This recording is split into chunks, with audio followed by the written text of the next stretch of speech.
믿음을 보신다라는 제목으로 말씀을 증거하도록 하겠습니다.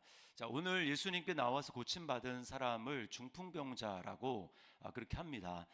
중풍병은 현대의학으로는 마비 증세, 그러니까 뇌졸중을 이야기를 합니다. 이 네 사람이 실 것에 이렇게 들을 것에 실어서 나른 것을 보면 이 사람은 전신마비다 아니면 하반신 마비였습니다. 자기 스스로 움직일 수 없는 그런 사람이었던 것 같아요.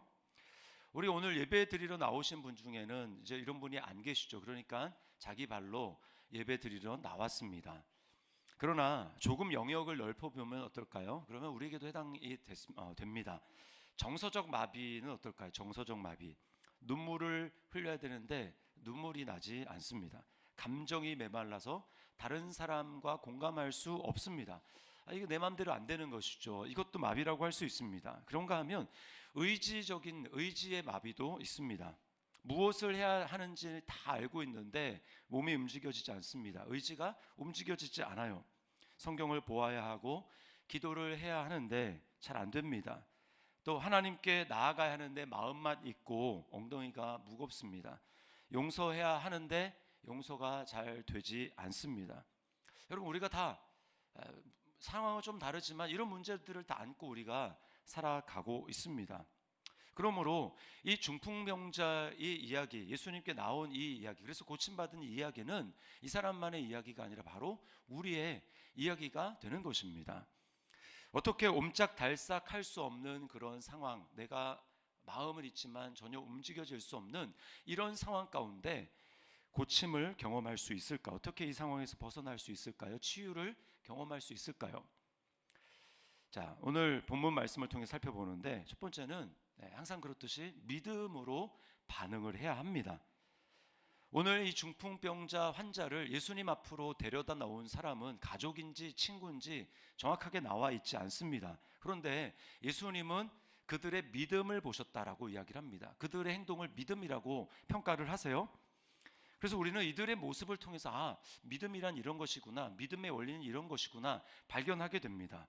먼저 이들은요, 말씀에 반응을 했습니다. 믿음에 반응한다는 것은 말씀에 반응하는 거예요. 자, 1절을 보면 예수님이 다시 가버나움에 오셨다는 소문이 났습니다. 그러니까 이들이 그 소문을 들었고 그 소문에 반응했습니다. 그러니까 그들이 소문을 들었고 소문에 반응했다라는 것은 오늘날로 얘기하면, 우리로 얘기하면 말씀을 들었는데 그 말씀에 반응을 했다라는 거예요.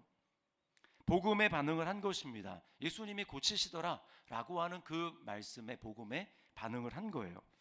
이들은 기대와 열망을 가지고 주님께 왔습니다. 왜냐하면 기회가 늘 있는 것이 아니라는 것을 알았기 때문이에요. 오늘 본문을 잘 이해하려면 앞부분인 1장 21절부터 38절을 보아야 합니다. 거기 보면 예수님이 오늘 1절에는 다시 가버나움에 들어가시냐라고 했죠. 처음에 가버나움에서 예수님이 하신 일을 기록하고 있어요. 무슨 일을 하셨습니까? 회당에서 예수님이 가르치셨습니다. 그리고 귀신 들린 사람을 에게서 귀신을 내쫓아내셨어요. 그런 다음에는 베드로의 집에 들어갑니다. 그랬더니 누가 있습니까? 열병에 걸려서 누워있는 베드로의 장모를 만나셨습니다. 그를 치료해 주셨어요. 그 소문이 나니까 이제 해가 저물 때에 엄청나게 많은 사람들이 그 집으로 몰려들었습니다. 아마 예수님은 밤늦게까지 그 사람들 한 사람 한 사람을 다 고쳐 주셨을 것입니다. 그리고는 다음 날이 됐어요. 이 소문이 퍼져나가서 이제 모든 마을에 있는 사람들이 예수님께 고침을 받으려고 일찍부터 그 집 문 앞에 줄을 섰습니다. 아마 제자들이 그걸 알고 줄을 세우고 번호표를 나누어 주었을 것입니다. 근데 예수님은 없어요. 어디 가셨을까요? 예수님은 이른 아침에 하나님께 새벽 미명에 기도하러 가셨습니다. 제자들이 예수님께 갑니다. 선생님, 모든 사람들이 다 주님을 찾고 있습니다. 그럴 때 예수님 뭐라고 말씀합니까? 우리가 이웃 마을로 가서 전도하자. 내가 이것을 위해서 왔다라고 말씀하시면서 병고침을 받기를 기대하는 많은 사람들을 뒤로 하고 주님은 다른 마을로 가서 복음을 전하셨습니다. 여러분이 만약에 그 아침에 이른 아침에 와서 이렇게 번호표를 받고 예수님을 만나서 병고침을 받으려고 문제 해결을 받으려고 나왔는데 예수님이 이제 오늘은 진료를 안 하신답니다. 언제 올지 모릅니다. 만약에 그런 소식을 들었다고 생각을 해보십시오. 얼마나 마음이 허전하겠습니까? 김이 새는 것이죠. 오늘 본문의 이 중풍병자도 분명히 그랬을 것입니다. 늘 기회가 있을 줄 알았어요. 근데 기회를 놓쳤던 것입니다. 주변에 병고침 받은 많은 사람들로부터 이 사람은 간증을 들었을 거예요. 나는 디스크 통증으로 늘 허리가 아프고 다리가 저렸는데, 거동이 불편했는데 이제 그 통증이 다 사라졌다고. 그런가 하면 어떤 사람은 난 늘 불면증으로 밤에 잠자기가 어려웠는데 예수님이 나를 위해서 안수해 주신 다음에 나는 불면증이 사라지고 밤에 지금 잠을 너무 많이 잔다고. 나는 항상 환청이 들리고 가슴이 너무나 답답했는데 예수님이 기도해 주신 이후로 나는 이제 자유롭게 되었다고. 이런 수많은 사람들의 간증을 듣게 되었습니다. 여러분, 그러면서 마음속에 주님을 빨리 만나고 싶다, 주님이 나타나시기만 하면 내가 달려가야지라고 하는 이 기대와 소망, 열망으로 가득 찼습니다. 얼마나 부러워했을 거예요. 그런데 며칠이 지나고 또 소문이 들리는 것입니다. 예수님이 다시 가버나움에 오셨다라는 거예요. 여러분이 만약 이 사람이라면 얼마나 기대를 가지고 예수님께 나갔을까요? 아마 가족이라면 가족에게 부탁을 했을 겁니다. 친구라면 친구들에게 부탁을 했을 거예요. 나를 제발 그분 앞에만 데려다 달라. 내가 고침을 받을 거라고. 그런 믿음을 가지고 나아갔을 것입니다. 여러분, 만약에 여름이었다면 이 가족일지 친구일지 모르는 이 사람들은 얼마나 땀을 흘리며 헌신을 했겠습니까? 여러분, 바로 이거예요. 믿음으로 반응한다라고 하는 것은 내가 말씀을 들었을 때, 좋은 소식을 들었을 때, 나에게 뭔가 소망을 주는 하나님의 약속의 말씀을 들었을 때 거기에 가만 앉아 있는 것이 아니라 내가 적극적으로 반응하는 것입니다. 주님 앞에 나아가는 거예요. 여러분, 하나님은 전능하신 분이다, 나에게 그런 역사를 충분히 하실 수 있는 분이다, 나를 사랑하시는 분이다 라고 하는 소식을 우리가 매주 듣는데, 그 말씀을 듣는데도 불구하고 우리가 주저앉아 있고 하나님께 나아가지 않는다면 뭘 얘기를 하는 걸까요? 우리는 실제로는 하나님을 믿지 않는 것입니다. 약속의 말씀을 정말 믿는다면 여러분, 주님을 만나는 자리, 기도의 자리로 가십시오. 우리 삶에 얼마나 어려운 문제가 많습니까? 재정적인 문제가 있습니다. 건강의 문제가 있습니다. 또 자녀들의 문제도 있습니다. 진로의 문제, 인간관계의 문제, 또 이런저런 겹치기, 이런 문제가 겹쳐서 마음을 짓누르고 걱정과 근심이 있습니다. 근데 이런 문제를 두고도 왜 주님 앞에 나아가지 않습니까? 왜 믿음으로 반응하지 않습니까? 물론 하루 종일 일을 하고 퇴근하고 집안일을 하고 또 아이들을 돌보고 챙기다 보면 마음에는 그렇지 않지만 몸이 너무나 힘들고, 그래서 기도해야 된다는 것을 알면서도 그냥 쉬고 싶습니다. 그냥 마냥 스마트폰을 보면서 시간을 보내고 그러다가 그냥 나도 모르게 잠에 빠져버릴 때가 있습니다. 여러분, 그런다 할지라도 그래도 우리는 주님을 안다면, 내게 주신 약속의 말씀이 있다면 그것을 가지고 주님 앞에 나아가야 합니다. 주님이 뭐라고 말씀합니까? 수고하고 무거운 짐진 자들아 다 내게로 오라, 내가 너희를 쉬게 하리라. 주님이 우리에게 말씀하시는 거예요. 우리를 기다리시는 것입니다. 말씀을 들었다면, 하나님을 안다면, 하나님이 어떤 분이신지를 안다면 우리는 적극적인 그 말씀에 대한 믿음의 반응으로 주님을 찾고 주님 앞에 나아가야 하는 것입니다. 여러분, 주일 예배를 나올 때도 마찬가지입니다. 우리가 이 시간 나와서 예배를 드리고 있지 않습니까? 여러분은 나올 때 어떤 마음으로 나오셨습니까? 어떤 기대와 소망을 가지고, 어떤 문제를 내가 오늘 주님 앞에 나갈 때 이 문제 해결 받아야지, 어떤 마음을 가지고 나왔습니까? 주님은 필요가 있고 주님을 구체적으로 열망하는 그 사람을 만나주시고 그 문제를 치료해 주시는 거예요. 예배를 드리는 중에, 말씀을 듣는 중에 하나님께서는 우리에게 말씀하여 주시고 말씀을 통해서 또 놀라운 하나님의 은혜로 말미암아 우리를 치유해 주시는 것입니다. 그러나 많은 경우에 그냥 그런 기대와 소망이 없이 그냥 주일 됐으니까 나가야 되니까 그냥 이렇게 혹시 나오지는 않으셨습니까? 여러분, 그리고 또 자주 주님 앞에 나가야 합니다. 주일 예배만 간신히 나와서 예배를 드리고 나머지 일주일의 시간에서는 그냥 바쁘게 분주하게 주님을 찾지 않고 시간을 보내고 있다면, 여러분, 그것은 우리가 영적으로 봤을 때는 그냥 연명만 하고 있는 것입니다. 숨을 그냥 연명만 하고 있는 거예요. 여러분, 물론 이게 그 연명만 하는 것도 숨을 쉬고 있기 때문에 살아있는 것이라고 할 수 있습니다. 그러나 예수님이 저와 여러분을 위해서 자기 생명을 주신 것은 단지 우리로 하여금 그냥 생명만 유지하고 연명만 하라고 우리를 구원하신 것이 아니라, 주님이 뭐라고 말씀합니까? 요한복음 10장 10절에 인자가 온 것은 양으로 생명을 얻게 하고, 그냥 생명만 얻는 뿐만 아니라 더 풍성히 얻게 하려는 것이라. 주님을 위해서 내가 선한 영향력을 드러내고 하나님의 뜻을 펼치고 하나님의 뜻이 나를 통해서 이루어지는, 뭔가 나를 통해 하나님의 살아계신 역사가 나타나는 그 증거를 위해서 하나님이 저와 여러분을 구원하신 줄 믿습니다. 그렇다면 그냥 연명만 하는 정도가 아니라 우리는 생명의 근원 되신 그 주님 앞에 자주자주 나가야 하는 것입니다. 말씀에 반응하셔야 합니다. 두 번째는, 이 사람들은 장애물을 만나도 포기하지 않습니다. 많은 사람이 믿음으로 시작했다가 장애물 앞에서 좌절합니다. 어떤 그 전제를 가지고 있냐면, 내가 이제 믿음으로 말씀에 반응을 했으니까 환경이 형통해지겠지, 문제가 저절로 사라지겠지라고 생각을 하는데 그렇지가 않습니다. 믿음으로 반응해도요, 우리 믿음을 무너뜨리려는 장애물들이 많이 있습니다. 성경을 읽어보면 거의 공통점이에요. 믿었어요. 예수님을 믿었어요. 주님의 약속을 받았습니다. 문제가 금방 해결되지 않아요. 여전히 내 믿음을 무너뜨리고 절망하게 또 낙심하게 하는 상황들이 눈앞에 있습니다. 오늘 보십시오. 정말 기대와 열망을 가지고 주님 앞에 믿음으로 반응해서 나왔는데 엄청나게 많은 사람들이 장애물이 있습니다. 가로막고 있습니다. 예수님께 그냥 접근조차 할 수 없는 거예요. 우리도 그렇지 않습니까? 오랜만에 내가 기도의 자리로 가야지, 또 예배 자리로 가야지 라고 하는데 딱 나오는데 내 마음을, 감정을 상하게 하는 아내가, 또 남편이 그런 말을 합니다. 싸웁니다. 아이들이 내 마음을 긁습니다.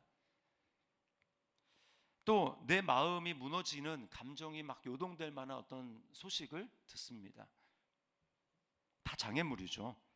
여러분, 그럴 때 우리가 그럼에도 불구하고 믿음으로 반응한다라는 것은 무엇입니까? 그게 장애물일 수 있어요. 이런 데 나가면 뭐해? 이런 마음으로 예배하면 뭐해? 기도의 자리로 나가면 뭐해? 이렇게 해서 방해하는 것이죠.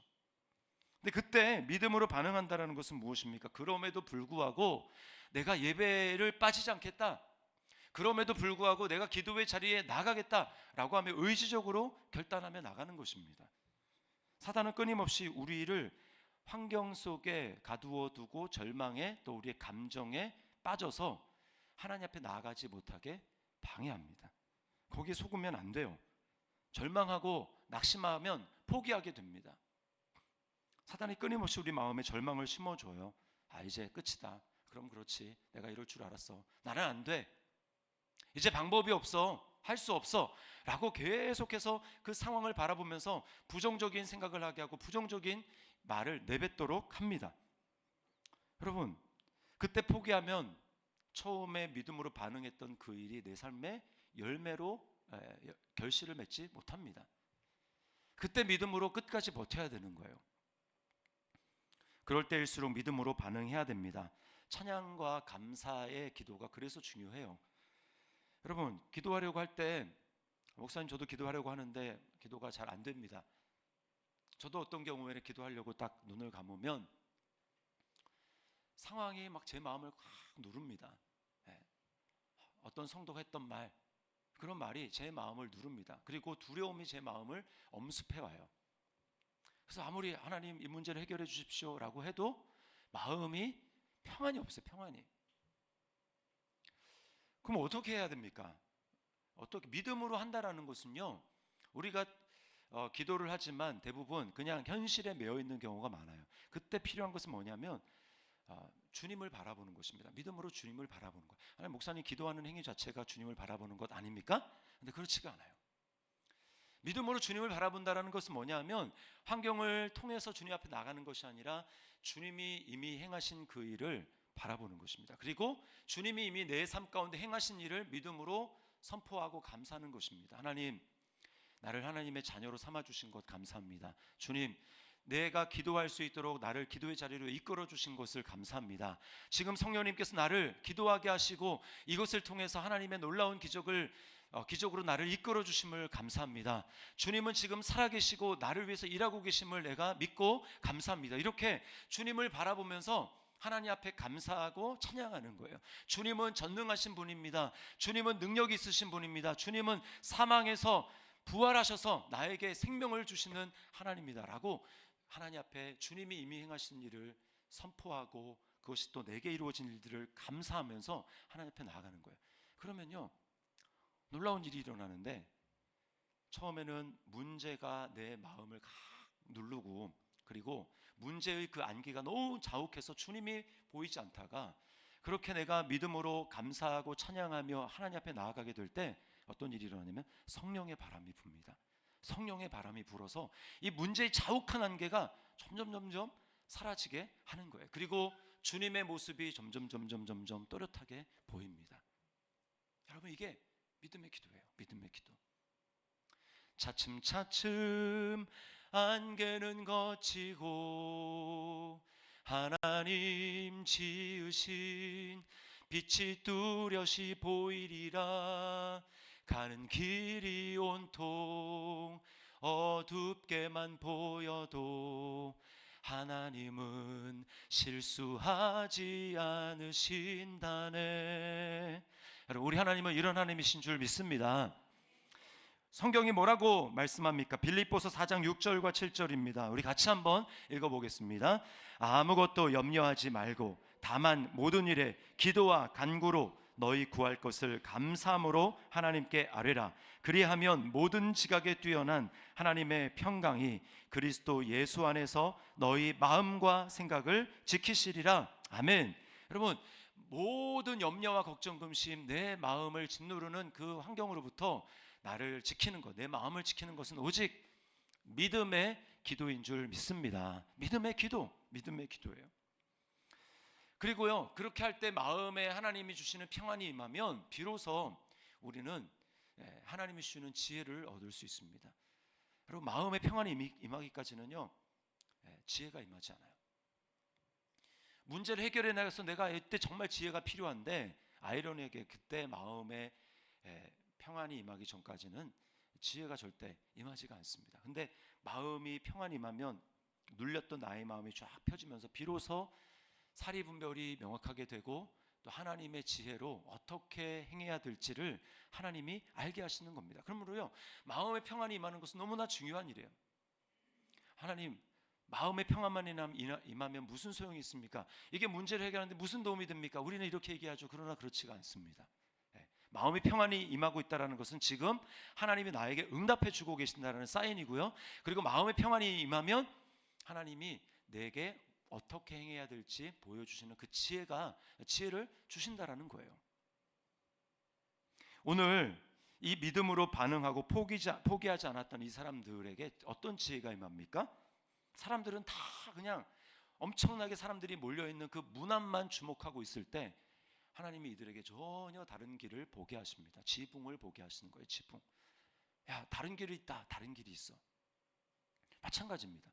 우리가 하나님 앞에 기도하잖아요. 하나님의 평안이 임하잖아요. 그러면 전에 한 번도 생각해 보지 못했던 놀라운 아이디어와 다른 접근법이 생각나게 돼요. 이게 하나님이 일하시는 방식입니다. 그래서 그들이 문제를 헤쳐나갈 수 있었어요.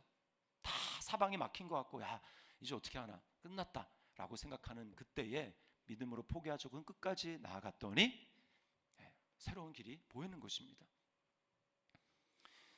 그러자 예수님은 그들의 행동을 기뻐하시면서 5절에 예수께서 그들의 믿음을 보시고 라고 말씀을 하고 계십니다. 믿음을 보세요.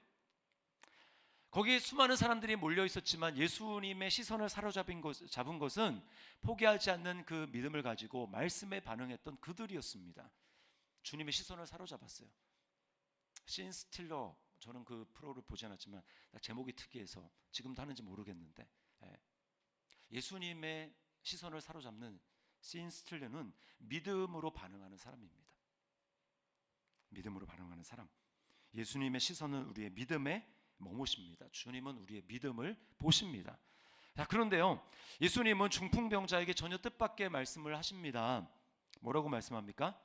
작은 자여, 내 죄 사함을 받았느니라. 당황했을 거예요. 나는 지금 중풍병 고치러 왔는데, 마비 이거 풀려고 왔는데 죄 사함을 받았다니, 이게 무슨 소린가? 자, 여러분, 예수님이 이렇게 말씀하시는 건요, 모든 죄가 다 1대1로 그 죄 때문에 너는 이런 아픔이 있는 거야, 이 죄 때문에 너는 이런 질병이 있는 거야, 이런 말씀을 하시는 게 아닙니다. 직접적인 상관관계를 말씀하시는 것이 아니에요. 자, 그렇다면 주님이 작은 자야 내 죄 사함을 받았느니라 라고 하시는 말씀은 무슨 뜻일까요? 이 말은 주님은 우리의 문제의 근원을 치료하기 원하신다라는 것입니다. 우리는요, 문제가 있을 때 딱 그 문제, 표피적인 그 문제만 치료받기를 원해요. 그 문제만 해결받기를 원합니다. 그러나 그렇게 주님 앞에 나왔다 할지라도 주님은 그 문제 해결뿐만 아니라 더 깊은 곳을 들어가기를 원하시는 거예요. 이것이 항상 주님이 일하시는 방식입니다. 주님이 우리 문제의 근원을 해결하기 원하시는데, 그 문제의 근원은 바로 내가 중심이 되려는 이 죄의 문제, 이것을 해결하라고 하는 것입니다. 여러분, 하나님을 찾는 사람들도 여전히 자기 중심일 경우가 많아요. 엄밀하면 주님 자신을 찾는 것이 아니라 주님을 이용할 경우가 많다는 말입니다. 문제 해결만 원하는 것이죠. 그러나 주님은 내 삶의 깊은 근원을 치료하기를 원하십니다. 문제 해결만이 아니라 내 문제의 가장 깊은 것, 너에게 내가 필요해, 하나님 자신을 소유하기를 바라시는 거예요. 여러분이 만약에 이제 피부에 상처가 났는데 아무리 연고를 발라도 잘 낫지를 않아요. 병원에 갔습니다. 그러더니 자기는 피부에 문제가 있는 줄 알았던데 의사가 조직 검사를 해보자고 해서 조직 검사를 했더니 암이래요. 피부암이라고 얘기를 합니다. 그래서 잘 안 낫는 거였구나 라고 알았어요. 자, 그런데 의사가 진료를 그렇게 하더니만 끝나고 나서 상처에 이렇게 발라주고 그다음에 그냥 약만 조제해 주었습니다. 그래서 암이라고 하셨는데 이 암을 치료해야 되는 것 아닙니까? 라고 물었더니 의사가 하는 얘기가, 그 암을 치료하려면 당신에게 너무 고통스러울 거기 때문에, 당신이 너무 고통을 느낄 것이기 때문에 그냥 이렇게 치료하는 것이 당신이 고통을 덜 느끼고 당신에게 좋을 겁니다. 만약에 이렇게 말하는 의사가 있다면 여러분 어떻게 하시겠습니까? 다시는 그 병원 안 가겠죠. 여러분, 근데 우리는 영적인 문제에 있어서 주님을 찾을 때는 이런 반응을 보이지 않습니다. 문제의 근원을 치료하는 것을 거부할 때가 많습니다. 주님, 저 돈 문제만 해결해 주시면 됩니다. 주님, 저 좋은 대학, 좋은 직장만 들어가게 해주시면 됩니다. 주님, 저는 그냥 단란한 가정만 원합니다. 저는 이 부분만 건강해지면 됩니다. 이 부분만 고쳐주시면 됩니다. 주님, 이것만, 주님, 저것만. 여러분, 그렇게 말하는 우리의 진짜 의도는 뭘까요? 그것은 그 다음은 자기 힘으로 살아간다는 겁니다. 주님, 돈 문제만 해결해 주시면 그러면 제가 잘 살아볼게요. 저의 힘으로 잘 살아볼게요. 저의 능력으로 잘 살아보겠습니다. 그렇게 한 달, 1년 또 살다가 문제 있으면 그때 다시 주님을 찾겠습니다 라고 하는 것이죠. 뭘 얘기를 하는 겁니까? 우리는 하나님 자신보다는 하나님 자신을 얻고, 그래서 하나님과 함께 모든 삶을 살아가기보다는 문제를 해결해 주시면 이제 그때는 하나님은 좀 빠지시고 그 다음에는 내 힘으로, 나 혼자, 내 능력으로, 내 지혜로 내가 살아가겠습니다 라는 그런 태도를 보일 때가 너무 많다라는 것입니다. 쾌적하고 좋은 환경과 조건을 찾는 것이죠. 하나님의 역할은 그저 내 환경에서 문제가 생기면 그 문제만 제거해 주시는 역할로 우리는 하나님을 생각하는 경우가 많다라는 것입니다. 자, 바로 이 부분이요, 하나님과 우리가 충돌하는 지점이에요. 하나님 없이, 하나님을 찾지 않고도 평안하게 살아가고자 하는 우리의 마음, 이것이 바로 타락한 죄의 본성입니다. 하나님이 이것을 바꾸기를 원하시는 거예요. 아니다, 문제 해결만이 아니라 나는 너의 삶의 모든 부분에 함께하기를 원한다. 너의 삶의 모든 부분에 나는 너와 함께하기를 원한다. 이것이 주님이 우리에게 역사하는 방식입니다. 여러분, 하나님이 저와 여러분을 창조하신 목적이 뭡니까? 하나님이 저와 여러분을 창조하신 목적이 뭡니까? 하나님과 사귀며 살며 하나님을 사랑하고 즐거워하는 것, 이것이 하나님이 저와 여러분을 창조하신 목적이에요. 아멘이십니까? 하나님과 사귀며 그분을 사랑하고 그분을 즐거워하는 것, 그분 자체를 즐거워하는 것, 이것이 하나님이 저와 여러분을 창조하신 목적입니다. 왜 그렇습니까?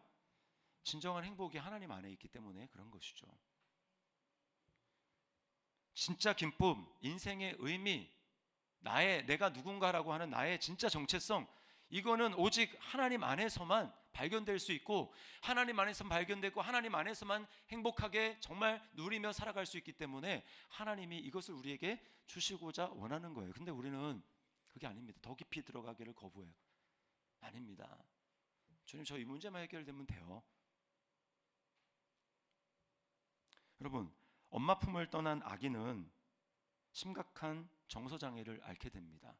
분리불안, 이것을 오랫동안 겪었던 아이는 성인이 된 다음에도 여러 가지 많은 문제가 나타나지 않습니까? 그게 다 어렸을 때 분리불안으로부터 나오는 거거든요. 충분한 사랑을 공급받지 못한 것으로부터 나오는 것이거든요. 영적으로도 똑같습니다. 하나님을 찾지 않는 사람은 진정한 행복을 누릴 수가 없어요. 무엇을 해도 금방 실증이 나고 금방 지루해집니다. 흥미를 금방 잃어버립니다. 마음속에 분노가 있습니다. 또 계속해서 염려와 불안이 나를 지배합니다. 두려움이 찾아옵니다. 이게 다 뭐예요? 지금 하나님이 필요하다라는 거죠. 하나님 자신이 필요하다는 사인입니다. 그렇기 때문에 문제만 해결되기를 원하는 우리에게 하나님은 때때로는 고통을 허용하셔서 우리로 하여금 이 문제 해결이 아니라 나의 진짜 문제는 바로 문제가 아니라 하나님을 찾지 않는 것, 더 깊이 나아가지 않는 것, 이것이 진짜 문제였구나라고 하는 것을 하나님이 알게 하시는 거예요. 제가 몇 번 말씀을 드렸지만 영국의 시인 프란시스 톰슨이라고 하는 사람은 이 자기 뜻이 아니라 부모의 강압에 의해서 의사가 되도록 이렇게 이제 몰아붙여졌습니다. 근데 결국은 의사가 되지 못해요. 자기 원래 하고 싶었던 일은 글을 쓰는 작가, 시인이 되는 것이었습니다. 그래서 이제 작가의 길로 들어갔었는데 세상 현실은 녹록하지가 않아요. 굉장히 힘듭니다. 먹고 살기가 힘듭니다. 극심한 가난으로 노숙자 신세가 되었고, 그러면서 이런저런 여러 가지 많은 일들을 해보지만 결국은 인생에 실패를 하고 마약까지 이제 먹어야 되는 그런 비참한 지경에 놓이게 됩니다. 그리고 이런 정말 내가 원래 소망했던 그 소망들은 다 무너지고 결국은 이렇게 비참한 신세로 전락하는 이 과정들을 통해서 그는 하나님을 만나게 됩니다. 하나님을 인격적으로 만나게 돼요. 그러면서 하나님은 자신을 괴롭히는 하나님이 아니라 결국은 진짜 행복을 하나님 자신 안에서 발견하도록 하나님은 끈질기게 나를 사랑으로 끝까지 쫓아오시는 그런 분이구나 라고 하는 것을 그가 깨닫고 하나의 시를 짓는데 그 시의 제목이 천국의 사냥개라는 시입니다. 사냥개가 한번 냄새를 맡으면 끝까지 추적하는 것처럼 하나님이 자신에게 정말 진정한 행복을 주기 위해서 끝까지 포기하지 않고 자기를 찾아오시는 그 하나님. 그 시가 굉장히 긴데요. 그 시의 끝부분에 이렇게 하나님에 대해서 적고 있어요. 하나님의 음성을 이렇게 적고 있습니다. 내가 내게서 빼앗았던 것은 너를 해치기 위해서가 아니라 다만 네가 내 품에서 그것을 찾도록 하기 위해서였느니라. 나는 바로 네가 찾던 그 존재다. 여러분, 우리가 돈을 갈망하지 않습니까? 그런데 정말 엄밀히 생각해 보면 돈을 갈망하는 이유는 돈이 주는 안전함, 돈 있을 때 안전함을 갖지 않습니까? 돈이 주는 그 안정감이 우리에게 필요하기 때문에 돈을 추구하는 겁니다. 그렇다면 진짜 안정감은 누가 줍니까? 하나님이 주시는 거죠. 그러니까 사실 돈을 찾지만 우린 더 깊이 들어가면 사실은 하나님을 찾는 거예요. 왜 연인에게 의지합니까? 어느 순간에도 나를 지지해주는 내 편이 필요하기 때문이 아닙니까? 사랑으로 나를 끝까지 어떤 순간에도 무조건적으로 나를 사랑해주는 그런 존재가 필요하니까 연인에게 우리가 마음을 쏟는 것 아니겠습니까? 그렇다면 여러분 진짜 연인은 누굽니까? 하나님이시잖아요. 사실은 우리는 하나님을 찾고 있는 겁니다. 나는 이것만 필요하다고 얘기하지만 아니에요. 그것을 더 깊게 들어가면 사실은 주님, 나는 주님이 필요합니다. 주님, 나는 주님을 찾습니다. 라고 하는 영혼의 절규인 것입니다. 하나님을 오해하지 마십시오. 예수님을 믿으면 내가 진짜 하고 싶은 거 못하게 하신다. 내가 싫어하는 일을 억지로 시킬 거다. 그렇지 않습니다. 주님은 우리의 문제의 겉이 아니라 근원을 치료하려고 하십니다. 우리에게 진정한 기쁨, 진정한 행복, 그것을 주시려고 하는 것입니다. 오늘 근원적인 문제, 그 죄의 문제가 해결된 그 중풍병자에게 주님은 이렇게 말씀합니다. 일어나 내 자리를 들고 집으로 가라. 영혼의 문제, 진짜 문제가 해결이 되니까 그 다음에 그의 표피적인 문제도 해결되는 거예요. 여러분, 여기 중요한 원리가 있습니다. 성경은요, 항상 우리는 거꾸로 아까 우리 권사님도 간증했지만 우리는 항상 단지 눈앞에 있는 그 필요만을 구해요. 그러나 성경은 정반대의 것을 순서로 얘기를 합니다. 우리는 만사형통 원하죠? 성경은 그러려면 너의 영혼이 먼저 잘 돼야 된다. 영혼이 잘된 것 같이 범사가 잘 되고 강건하기를 내가 간구하노라. 이게 성경의 원리입니다. 또 마태복음 6장 33절 아까 권사님도 얘기했죠. 뭐라고 얘기했습니까? 그런즉 너희는 먼저 그의 나라와 그의 의를 구하라. 그리하면 이 모든 것을 너희에게 더하시리라. 이게 오늘 올해 하나님이 저에게 주신 제가 뽑은 말씀입니다. 먼저 그의 나라와 그의 의를 구하라. 그리하면 이 모든 것을 너희에게 더하시리라. 우리는 거꾸로 하죠. 하나님 왜 이 모든 거 안 주십니까? 그러나 성경은 거꾸로입니다. 주님은 영혼의 문제, 하나님 나라가 내 마음 가운데 임하는 것, 그것을 먼저 추구하라고 말씀하시고, 그럴 때 내 삶 가운데 눈에 보이는 것도 하나님은 자유케 됩니다. 자유케 해주시고 우리에게 주실 줄 믿습니다. 이것이 성경의 원리예요. 그러므로 여러분 더 깊은 곳을 들어가십시오. 더 깊은 곳을 찾으십시오. 주님 자신을 찾으십시오. 이것이 진정한 문제의 해결입니다. 그렇게 하기 위해서 주님이 어떻게 하셨습니까? 여러분, 성경은 우리에게 뭐라고 얘기합니까? 우리의 원래의 존재는 어떤 존재라고 얘기합니까? 허물과 죄로 죽었던 너희를 이라고 얘기를 합니다. 죽었어요. 죽었어. 하나님께 대해 산발자국도 움직일 수 없는 것이 바로 저와 여러분의 과거의 삶이었습니다.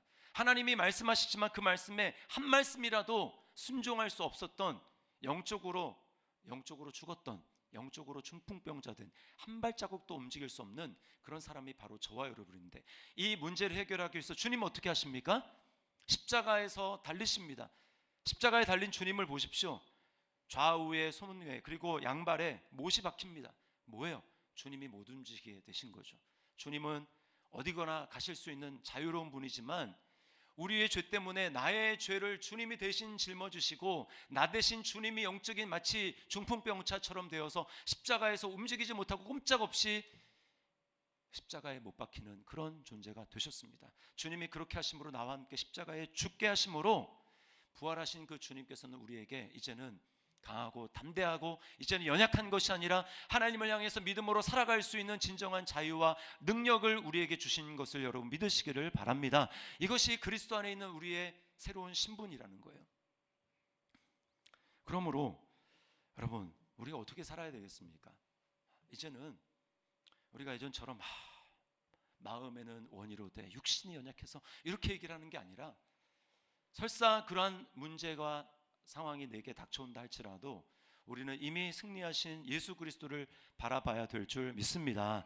예수님을 바라보십시오. 말씀에 반응한다라는 것은 바로 말씀 자체이신 예수님께 반응하는 것입니다. 그 예수님이 나를 위해서 행하신 그 일, 나는 예수와 함께 연합했고 나는 이미 승리하신 예수 그리스도 안에 있다, 부활하신 예수님의 생명이 내 안에 지금 역사하고 있다라고 하는 것을 믿음으로 선포하며 주님 믿음으로 반응하는 것을 여러분 믿으시기를 바랍니다.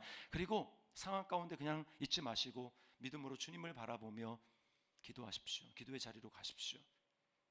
찬양하고 감사하십시오.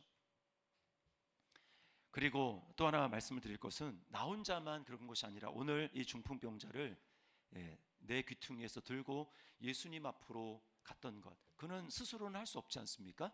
우리 주변을 보십시오. 마음은 있는데 믿음이 연약하고 또 하나님을 실제적으로 경험하지 못해서 그냥 그 자리에 알지만 주저앉아 있는 사람들이 많이 있습니다. 뭐 어떻게 해야 됩니까? 움직일 수 있는 사람이 영적으로 기도로 그 사람을 주님 앞에 계속해서 갖다 드는 거예요. 이게 중보기도입니다. 오늘 중보기도 학교 하죠. 주님, 이 사람을 내가 주님 앞에 데리고 나왔습니다. 주님, 이 시간 이 사람을 주님이 치료하여 주십시오 라고 할 때 주님께서 놀라운 치유의 역사를 일으켜 주실 줄 믿습니다.